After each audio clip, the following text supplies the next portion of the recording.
안녕하십니까. 주사위 채널의 정 소장입니다. 자, 2022년 1월 6일 주식시장 정리 한번 해보도록 하겠습니다. 자, 오늘의 특징, 저점 매수 기회가 온다.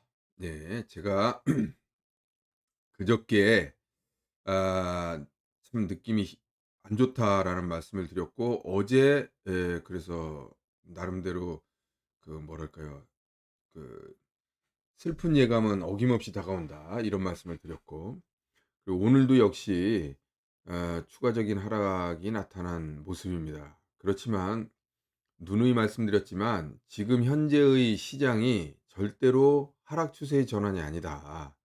변동성 장세의 그 뭐랄까 어 변동성이 커지는 그런 장세다. 이렇게 말씀드린 부분이 있습니다. 자, 그래서 지금 현재 시점은 뭐냐면 변동성이 커져서 하락이 커지면 커질수록 이번에는 오히려 반등, 그리고 또 그 반등의 원동력이라는 것은 시장에 가득 차 있는 유동성으로 인한 어떤 반등, 이런 측면에서 우리가 접근할 필요가 있는 것이고, 그러나 변동성이라는 게 나타난 이유는 결국은 이러한 유동성이 끊임없이 들어오지 못하기 때문에 결국 변동성이 나타나는 겁니다. 무슨 말인가 하면 작년만 생각해 보면 일단 주가가 어느 일정 부분의 조정의 형태가 끝나고 나면 거의 모든 종목들이 상승을 할 때 상승에 동참하는 그런 모습을 보였었죠. 그것은 무슨 소리냐면 올라갈 때는 그냥 한 종목만 올라가는 것이 아니라 유동성이 워낙 넘쳐나다 보니까 모든 종목이 같이 올라가게 됩니다. 근데 어느 순간 일단 상식적으로만 보더라도 우리가 지수가 가령 2,000 에서 3,000 포인트를 올라간 거 아닙니까? 그러면 거의 50%가 올라간 거예요. 그러면 100 원짜리를 그 그러니까 200 원짜리가 300 원이 됐다고 봅시다. 그러면 어떻게 되는 겁니까? 지금 200 원이 200 원짜리가 300 원을 오를 때는 이를테면 200 원만 있어도 그걸 살 수 있고, 그다음에 220 원, 230원 이런 식으로 점점 올라가면 올라갈수록 자금은 더 필요하게 되는 것이죠. 그러니까 지금 3,000 포인트에 와 있다 그러면 2,000 포인트에 비해서 최소한 50%의 자금이 더 필요한 거예요. 같은 상승률로 올라간다고 한다면. 그렇다 보면 유동성이 인제 지금 어떻게 됩니까? 테이퍼링이라는 건 유동성을 줄이겠다는 거잖아요.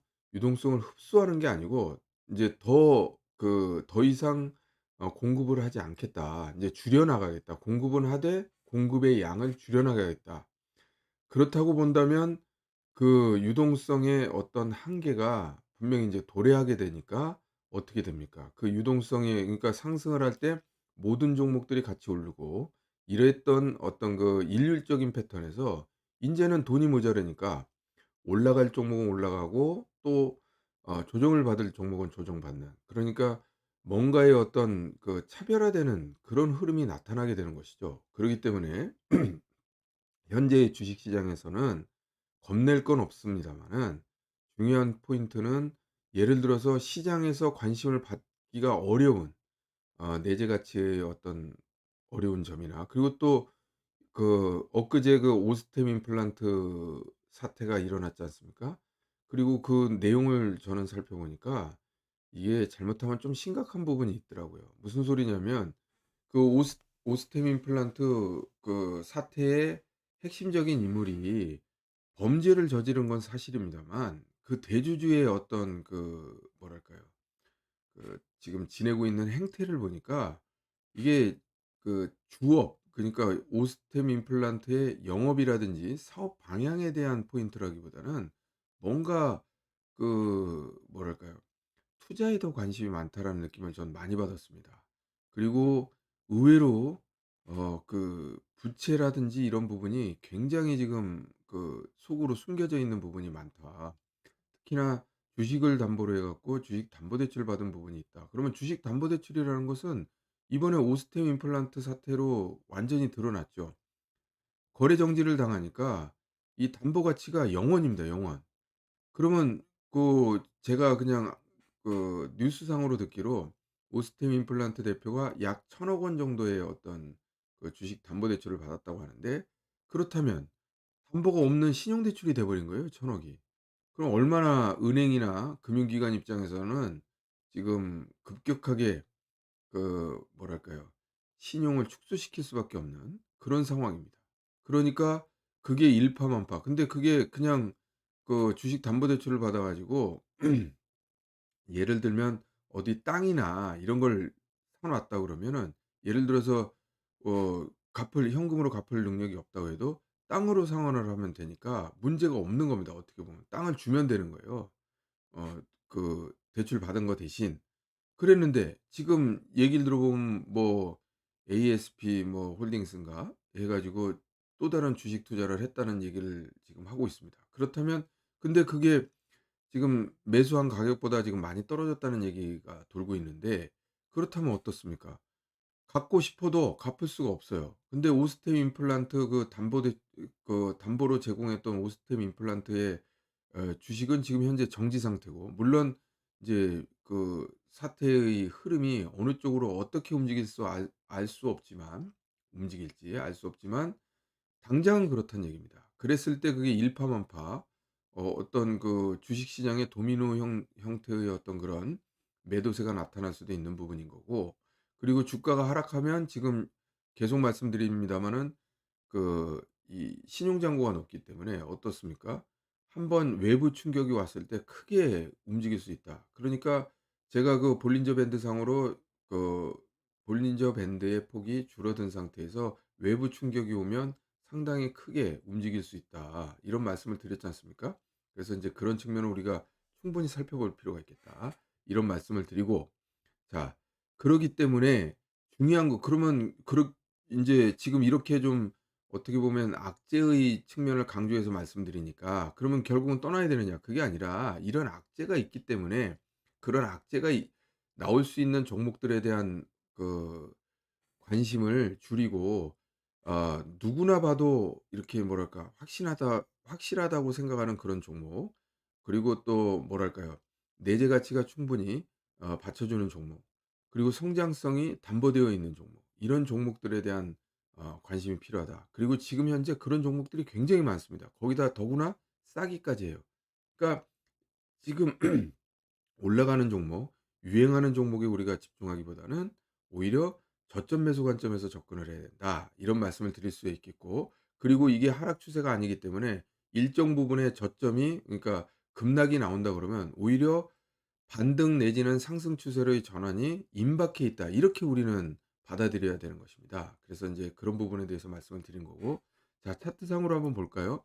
이게 코스피 200 지수 차트인데요. 보시다시피 제가 인제 볼린저 밴드가 이렇게 첫 번째 터치를 했을 때는 '관망을 해야 된다.' 근데 역으로 하락 상승 밴드, 상승 밴드를 만약에 처음으로 터치를 했다, 그러면 어떻게 되나요? '적극적인 추격 매수를 해야 된다.' 이렇게 말씀을 드렸어요. '추가적으로 올라갈 강성 공산이 크다.' 이렇게 말씀드렸던 거고, 하락일 때는 무조건 관망 내지는 손절매를 해야 된다고 말씀드렸습니다. 보시다시피 오늘 한 번 더 하락을 했는데요. 자, 여기가 인제 지금 어제도 잠깐 말씀드렸습니다만 전체적인 측면에서 380 부터 400 까지의 어떤 계층 구조를 한 4 등분으로 나누면 5 포인트씩 4 등분으로 나눌 수가 있습니다. 그래서 380 에서 385 까지의 구간이 지금 남아 있는데, 제가 저번에 한번 말씀드렸죠. 기대값, 상승의 기대값이 하락의 위험 가능성보다, 하락의 어떤 하락폭, 예상되는 하락폭에 비해서 기대 상승률이, 수익률이 3배 이상은 높아야 된다. 그래서 385 포인트부터는 인제 우리가 슬슬 매수의 관점에서, 저점 매수의 관점에서 접근할 수 있다. 왜? 이그 지지한다고 봤을 때, 이 380 포인트가 지지한다고 봤을 때는 위의 상승 가능성이 3배 이상 높다는 거죠, 하락 가능성보다. 무슨 말씀인지 알겠죠? 그러기 때문에 지금 현재의 구간은 이제 '저점 매수의 영역으로 지금 들어간다.' 이렇게 말씀드릴 수가 있는 것입니다. 그래서 제가 시황 첫머리에 '저점 매수의 기회가 온다.' 바로 이거를 얘기를 하는 거고요. 물론 380 포인트를 깨고 하락할 수도 있습니다. 그러나 계속 말씀드리지만 그 뭐랄까요? 지지선을 깨고 내려가는 부분은 굉장히 어떻게 보면 그 이 하락, 그러니까 비관론에 속하는 부분이 첫 번째고, 두 번째는 뭐냐면 깨진다 손치더라도 바로 급격하게 회복할 가능성이 굉장히 높다. 우리 지금 현재 우리 시장의 유동성은 그 정도로 강력하게 지금 유동성이 흐르고 있으니까 너무 두려워하지 말라, 이런 말씀을 드립니다. 그래서 인제 볼린저 밴드 하락 확산 국면에서 지지 영역으로 돌아선다. 그러니까 지지 영역이라는 거는 지금 방금 전에 말씀드린 대로 385 포인트 미만으로 떨어지게 되면 인제 지지 영역 5 포인트밖에 안 남는 거예요. 그러니까 인제 추가적인 하락 가능성이. 그래서 요런 부분들을 살펴볼 필요가 있겠다, 이렇게 말씀드릴 수가 있겠고. 자, 그렇다면 우리가 금요일 시장 투자 전략을 어떻게 봐야 될까요? 자, 1 번, 주말 효과로 인한 하락이 나타날 공산이 크다. 왜냐하면 지금 계속 악재가 장악하는 시장입니다. 그러기 때문에 주말이라는 것은 이틀 동안 어떤 일이 벌어질지 알 수 없기 때문에 금요일 날 오후장의 어떤 하락은 뭐 당연한 수순이다, 이렇게 말씀드릴 수가 있는 부분이고, 만약에 내일 한 번 더 충격을 받는다 그러면 인제 신용 물량이 뭐랄까 반대 매매나 이런 부분이 나타날 수 있습니다. 그래서 이런 부분을 감안했을 때 우리가 내일 투자 전략은 중요한 포인트, 공격적이라고 그러면 우리가 2 시에서 3시 사이에 나오는 급락 부분을, 그러니까 신용 계좌의 마진 콜 내지는 신용 계좌 정리의 관점에서 물량이 나오는 2 시부터 3 시까지의 시간을 한번 노려보자, 1차 분할 매수 관점에서. 그리고 보수적인 투자자라면 최근에 보면 악재가 반영이 되면서 월요일 날 시초가가 굉장히 낮는 경우가 있습니다. 그래서 보수적인 관점에서 본다 그러면 월요일 시초가를 한번 노려보자, 이렇게 말씀드릴 수가 있겠습니다.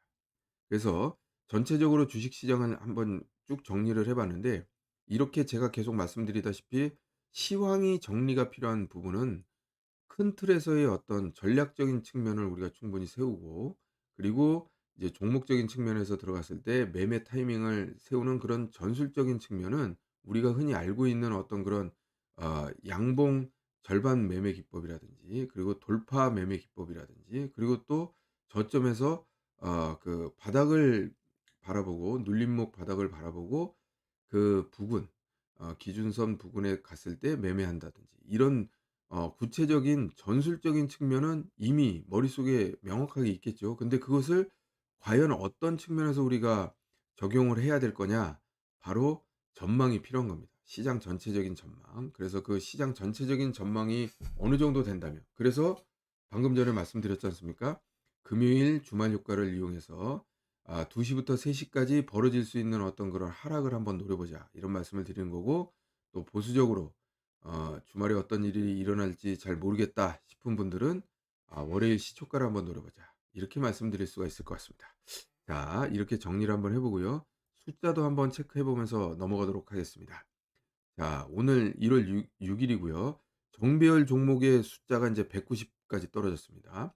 제가 인제 요런 거에 대한 기준을 얘기를 하다 정확하게 말씀드리자면, 이게 100 미만에서 거의 한 50에 가까울 때, 정배열 종목이 50에 가깝게 되면 거의 그 영역이 에 단기 저점의 영역이다, 이렇게 말씀드릴 수가 있겠고, 역배열은 그 키움증권의 조건 검색식에서 최대 숫자가 682 개입니다. 그래서 682 개가 나온다 그러면 이제 더 이상 안 나 검색할 수가 없는 것인데, 어떻게 보면 역배열이 682 개라 이렇게 얘기하는 것은 역배열이 그만큼 심화되고 하락세가 극대화됐다, 이렇게 표현할 수가 있는 부분인 것이죠. 그래서 인제 이런 부분들 숫자 한번 확인해 보시길 바라겠고, 고객 예탁금 쪼끔 많이 줄기는 했습니다만 66조 원이기 때문에 실질적으로 이게 유동성 자체의 어떤 커다란 문제점은 없다, 이렇게 말씀드릴 수가 있을 것 같습니다. 자, 상승 종목수 3% 이상 상승하는 것을 의미 있는 상승이라고 보는 건데요. 이런 게 지금 122 개로 또 대폭 줄어들었죠. 여기서도 50개 부근에 갔을 때 어떤 저점의 단기 저점의 역할을 하더라, 이런 말씀을 드릴 수가 있을 것 같고요. 52주 최고가는 드디어 이제 빵개가 나왔습니다. 그러니까 이게 52주 최고가가 없다라는 것은 시장에 대한 어떤 그런 강력한 흐름, 주도주 이런 부분이 나타나지 않고 있다는 뜻인 것이죠. 그렇기 때문에 52주 최고가의 경우에는 우리가 뭔가가 숫자가 나타나야지 결국은 어떻게 보면 상승 추세로의 전환이 가능하다. 이렇게 말씀드릴 수가 있는 부분입니다. 자, 4주 신고가도 지금 108 개로 대폭 줄어들었는데요. 그전에 12월 중순쯤에 보면 한 30-40 개에서 검색되는 경우가 많이 있었기 때문에 이 부분은 아직도 추가적인 하락 가능성이 또 쪼끔 있다. 그렇다고 본다 그러면 제가 방금 전에 서두에 말씀드렸습니다만 금요일 오후와 월요일 시초가를 한번 노려보자. 이렇게 정리를 하면서 제가 오늘의 시험을 마치고요. 잠시 후에 종목 방송을 통해서 다시 인사드리도록 하겠습니다. 자, 감사합니다.